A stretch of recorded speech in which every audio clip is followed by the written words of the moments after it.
Bonjour à tous, si je m'adresse à vous aujourd'hui, c'est pour démonter une idée reçue. Contrairement à ce que pensent certains, le grand remplacement n'existe pas. Et je vais vous le démontrer avec 4 chiffres seulement, 4 chiffres de l'INSEE, compilés par l'excellent Marc Vangar. Allez suivre son travail, d'ailleurs c'est très intéressant. Regardez bien jusqu'au bout cette vidéo, ça risque un peu de vous secouer, mais quitte à ne pas vous en remettre, ça vaut quand même le coup d'écouter. Premier chiffre, il y a 4 200 000 titres de séjour valides en France aujourd'hui. Ça veut dire simplement que si vous prenez 10 adultes au hasard dans la rue, il y en a un qui a un titre de séjour. 4 200 000 titres de séjour, c'est l'équivalent de Paris, Marseille, Lyon et Toulouse réunis. Et vous savez combien d'entre eux sont là pour travailler? À peine 13%.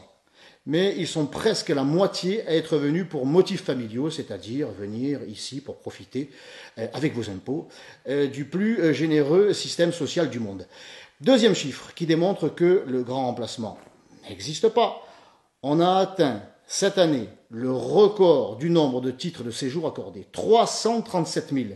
C'est plus que la population de la ville de Nantes, qui serait donc entièrement composée d'étrangers. Voilà, on en est là aujourd'hui dans notre beau pays de France. Rassurez-vous, mais rassurez-vous, ils viennent pour travailler, bien sûr. Bien sûr que non. Sur ces 337 000, il n'y en a que 60 000 qui l'ont obtenu pour motif professionnel. Troisième chiffre qui démontre que le grand remplacement n'existe pas, que c'est une vue de l'esprit. 400 000 clandestins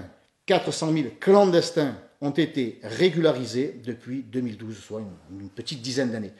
Pour faire simple, c'est comme si la moitié de la population de Marseille était composée de clandestins régularisés. C'est vrai que quand on traverse certains quartiers, voire certains arrondissements, on serait tenté quand même d'y croire. Quatrième chiffre qui démontre que le grand remplacement n'existe vraiment pas. 30% des enfants nés en France entre 2015 et 2020 sont de parents d'origine africaine. En 1950, les enfants extra-européens ne représentaient que 1%, un petit pourcent des naissances.